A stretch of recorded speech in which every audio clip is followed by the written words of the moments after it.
نبی علیہ السلام روزانہ جاتے تھے صبح اور شام حضرت ابوبکر صدیق کے گھر میں۔ اس وقت ایسے وقت میں گئے جو روٹین کا نہیں تھا۔ صدیق اکبر نے پوچھا، خیریت سے آئے، تشریف لائے؟ نبی علیہ السلام نے فرمایا کہ مجھے ہجرت کا حکم ہوا۔ وہ عاشق کے صادق پوچھنے لگا، کیا مجھے بھی ساتھ لے جائیں گے؟ نبی علیہ السلام نے فرمایا کہ ہاں، اللہ کا حکم یہی ہے کہ تم اس مبارک سفر میں میرے ساتھ ہوگے۔ حضرت صدیق اکبر رضی اللہ عنہ رو پڑے۔ امی عائشہ وہاں موجود تھیں۔ امی عائشہ فرماتی ہیں کہ زندگی میں پہلی مرتبہ میں نے کسی کو خوشی میں بھی روتے دیکھا ہے۔ درد اور غم میں تو رونے کا پتہ تھا، لیکن یہ نہیں پتہ تھا کہ خوشی میں بھی روتا ہے۔ نبی علیہ السلام جب دوپہر کے وقت آئے ہیں، یہ رات جو آنی ہے نا، اس سے پہلے جو دوپہر تھی، صدیق اکبر رضی اللہ عنہ کے پاس آئے کہ آج رات ہی نکلنا ہے۔ بلکہ جب گھر آئے تو نبی علیہ السلام نے فرمایا کہ مجھے کچھ بات کرنی ہے، تنہائی میں بات ہوگی۔ صدیق اکبر نے فرمایا، عرض کیا، یا رسول اللہ آپ بات کیجئے، یہ آپ ہی کے گھر والے ہیں۔ پھر نبی علیہ السلام نے ایسا راز جو کسی کو نہیں بتانا تھا، جو صرف صدیق کو بتانا تھا، وہ صدیق کے گھر والوں کو بھی ہم راز بنا لیں۔ کیا مقام تھا ان کا۔ صدیق اکبر خوشی سے رو رہے ہیں۔ نبی علیہ السلام نے بتایا آج رات ہی نکلنا ہے۔ جناب صدیق اکبر رضی اللہ تعالیٰ عنہ خوش بھی ہو گئے، کہنے لگے، یا رسول اللہ میں نے 2 اونٹنیاں تیار کی ہوئی ہیں، خریدی ہوئی ہیں، ان کو کھلاتا پلاتا ہوں، اسی لیے ان کو تیار کیا ہوا ہے، بالکل ہٹی کٹی ہیں، تیار ہیں، ایک میرے لیے، ایک میں آپ کو ہدیہ کرتا ہوں۔ نبی علیہ السلام نے فرمایا نہیں، پیمنٹ میں نے دینی ہے، پیسے دینے ہیں۔ نبی علیہ السلام نے کیوں پیمنٹ دینے کا کہا اور صدیق اکبر نے پیمنٹ لینا کیوں قبول کیا؟ اس کے اندر ایک بہت بڑی حکمت ہے، کاش آج سمجھ میں آ جائے۔ صدیق اکبر تو جان دینے والے، ابھی سفر کی تیاریوں میں اندازہ ہو جائے گا کیا کچھ قربان کیا۔ یہ 400-800 درہم کی پیمنٹ کیوں وصول کی؟ بتا دوں کہ رہنے دوں؟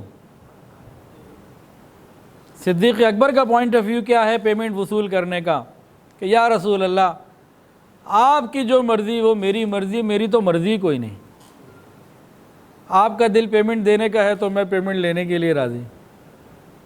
غلام کی کیا مرضی ہے، جو آپ کا حکم ہو ہم تیار ہیں۔ یہ ہے مزاج شناسی، یہ ہے ادب، یہ ہے محبت، یہ ہے خدمت، کہ غلام کی کیا مرضی ہے، آپ دینا چاہتے ہیں تو میں لے لیتا ہوں۔ یہ بات سمجھنے کی ہے۔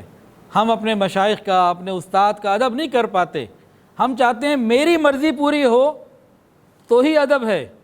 میرا دل چاہتا ہے کہ وہ یہ کھائیں، یہ کھائیں گے تو میں خوش ہوں گا، وہ میری مرضی کے مطابق میرا کام یا میری بات پوری کریں، میرے ہی گھر آئیں، میرا ہی کام ہو۔ ہم اس کو خدمت سمجھتے ہیں، خدمت یہ نہیں ہوتی۔ اس پورے واقعے میں خدمت معلوم ہوگی کہ خدمت ہوتی کیا ہے۔ ہجرت کے سفر میں یہ ہے خدمت، کہ بھئی میری کوئی مرضی نہیں، جو مرضی آپ کی ہے بس وہی میری ہے۔ آپ پیسے دینا چاہتے ہیں تو خادم لینے کے لیے تیار، میری کوئی مرضی۔ یہ تو صدیق اکبر رضی اللہ عنہ کا پوائنٹ آف ویو تھا۔ جناب رسول اللہ صلی اللہ علیہ وسلم نے پیمنٹ دینے کا کیوں کہا؟ یہ بھی ایک سوال ہے، یہ بھی ایک اس کا اینگل بنتا ہے۔ تو آپ نے تو اس لیے فرمایا کہ اللہ کا حکم تھا، ہجرت کرنا اس وقت فرض عین تھا، فرض تھا، کوئی نفل عبادت نہیں تھی۔ اللہ کے محبوب چاہتے تھے کہ اللہ کے راہ میں میری جان، مال، وقت، ہر چیز لگ جائے، میرا اپنا مال بھی لگے۔ یہ بڑی اونچی سوچیں ہوا کرتی ہیں۔ تو بہرحال نبی علیہ السلام نے قیمت ادا کی۔ اللہ اکبر کبیرہ۔ صدیق اکبر کی تو خواہش ہی یہی تھی کہ میری آنکھ ہو اور جمال نبوت کا دیدار ہو، میں ہوں اور میرے محبوب ہوں اور تنہائی ہو، اور کیا چاہیے؟ تو ایک وفادار دوست، وفادار خادم، یہ نبی علیہ السلام کے لیے چل پڑے اور ساتھ تیاری ہو گئی۔ تو دن میں تو یہ سب کچھ کیا، اور اب گھر والے بھی موجود ہیں۔ گھر والوں کی باتیں کیا ہوئیں؟ امی عائشہ صدیقہ رضی اللہ تعالی عنہ، وہ چھوٹی تھیں، ان کی ایک بڑی بہن تھی حضرت اسماء رضی اللہ تعالی عنہ۔ ان دونوں نے مل کر سفر کا سامان تیار کیا، زاد راہ، اور جب باندھنے کے لیے کوئی رسی نہ ملی، وقت تھوڑا تھا، تو حضرت اسماء رضی اللہ تعالی عنہ نے اپنے چادر کو لیا، پھاڑ کے 2 ٹکڑے کر دیے، ایک سے مشکیزے کو باندھ دیا، ایک سے دوسرا کھانے پینے کا جو سامان تھا اس کو باندھ دیا، تو ان کا لقب پڑ گیا 2 چادروں والی، 2 اوڑھنیوں والی، ذات النطاقین، یہ ان کا لقب پڑ گیا۔ اور ایک روایت میں آتا ہے کہ حضرت اسماء رضی اللہ تعالی عنہ 3 دن غار ثور میں روزانہ کھانا پہنچاتی رہیں۔ اب جن لوگوں نے حج یا عمرے کا سفر کیا ہے تو زیارتوں میں غار ثور نیچے سے دیکھا ہوگا، اتنا اونچا جائے کون، اور آج تو پہلے سے زیادہ آسانیاں ہیں۔ آپ غور کریں، جہاں مکہ بیت اللہ شریف ہے وہاں سے بی بی اسماء نے پیدل جانا، چاروں طرف دشمن کا خطرہ، کھانا ہاتھ میں ہونا، اور اس وقت وہ حاملہ بھی تھیں، امید سے تھی، پریگننٹ تھیں، اور روزانہ 3 دن مستقل اوپر چڑھائی پہ چڑھ کر غار ثور میں کھانا پہنچانا۔ آج کے نوجوان بھی غار ثور کو نیچے سے زیارت کر لیتے ہیں، مکہ سے بیٹھتے ہیں بس میں، اور وہاں غار ثور کے نیچے کھڑے ہو کے اوپر دیکھ رہے ہوتے ہیں، کہتے ہیں جی اتنا اوپر کون جائے۔ تو اتنی اونچائی میں وہاں سے پیدل دشمن کے خطرے میں پہنچانا کھانا، یہ انہی کا جگرہ تھا، بڑے بڑے نوجوان یہ نہیں کر سکتے تھے۔ قربان جائیے حضرت اسماء کی بھی قربانیوں کے اوپر، اور ان کی قربانی میں کیا معاملہ تھا اور غور کیجئے۔ ایک دن کھانا پہنچا کے آ رہی تھیں، ابو جہل ملا، پوچھا اسماء کدھر ہے تمہارا باپ اور تمہارے نبی؟ انہوں نے نبوت کا راز نہیں کھولا، کہا تجھے تو ہرگز نہیں بتا سکتی۔ ابو جہل نے زوردار تھپڑ مارا، نیچے گر گئیں، پتھریلے زمین تھی، ماتھے کے اوپر زخم آ گیا، بال پکڑ کے اس نے اٹھایا، بتا نہیں تو میں تجھے جان سے مار دوں گا۔ انہوں نے کہا تو مجھے جان سے تو مار سکتا ہے لیکن محمد عربی کو میں تیرے حوالے نہیں کروں۔ ایک تو ایک کافر سے مقابلہ ہوا، اور دوسرا حضرت ابو بکر کے سگے والد حضرت ابو قحافہ رضی اللہ تعالیٰ عنہ جو اس وقت مسلمان نہیں ہوئے تھے، انہیں پتہ لگا کہ محمد رسول اللہ بھی چلے گئے اور ساتھ ابو بکر بھی چلے گئے، تو اپنی پوتیوں کے پاس آئے، اسماء اور عائشہ کے پاس آئے، اور بڑے غم کا افسوس کا اظہار کیا، تمہیں چھوڑ کے چلے گئے اور مال بھی سارا لے گئے ہوں گے۔ حضرت صدیق اکبر رضی اللہ عنہ گھر کا سارا مال نکال کے لے گئے تھے کہ راستے میں کہیں ضرورت پیش آ جائے، کوئی کافر کوئی دینا پڑ جائے کہ بھئی پیسے لے کے جان چھوڑ، کہیں ضرورت پیش آ جائے، تو سارا مال لے کے چل پڑے تھے۔ اب جب دادا نے کہا نا کہ ابو بکر تو مال بھی سارا لے گئے ہوں گے، تمہارے لیے کچھ نہیں چھوڑا، تمہیں ایسے ہی بھوک میں رکھ دیا، تو حضرت اسماء نے پتہ ہے کیا کیا؟ سیدہ اسماء رضی اللہ تعالی عنہ نے، وہ تو نابینا تھے دادا، ایک جگہ جہاں حضرت ابوبکر مال رکھتے تھے وہاں کچھ پتھر رکھے، کچھ اس طرح کی چیزیں رکھیں، اور دادا کا ہاتھ پکڑ کے ہاتھ پھیرا دیا، جی بہت کچھ ہے، بہت مال ہے، آپ فکر نہ کریں۔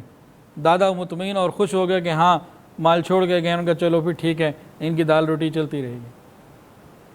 تو حضرت اسماء رضی اللہ عنہ کا کتنا بڑا کردار ہے ہجرت کے اس سفر میں، غور کیجئے۔ خواتین کا، عورتوں کا کردار یہ اسلام کی اشاعت میں ہمیشہ سے رہا ہے۔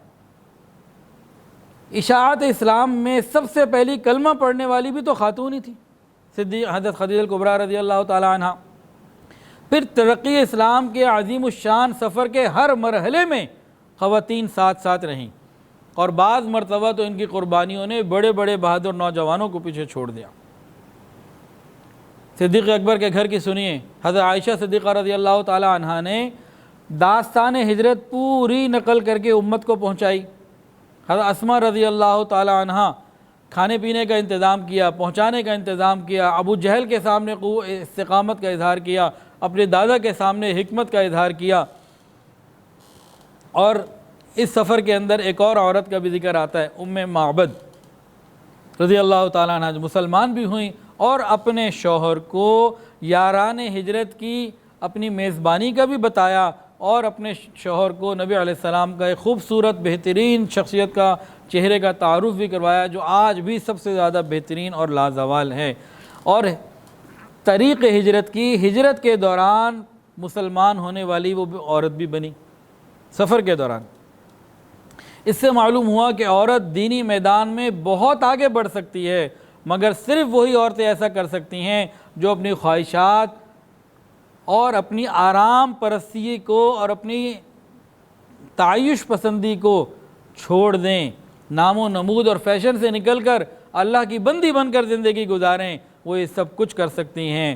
اور جو خواتین 4 دن کی زندگی کو، اپنی عیش و عشرت کو اپنا مقصد بنا لیں، لباس اور بناؤ سنگھار کو اپنا مقصد بنا لیں، شاپنگ کو اپنا مقصد بنا لیں، وہ اپنی یہ والی صلاحیتیں کھو دیتی ہیں، اور یاد رکھیے دنیا ان کے نام تک بھول جاتی ہے، ان کے مرنے کے بعد انہیں کوئی یاد کرنے والا بھی نہیں ہوتا۔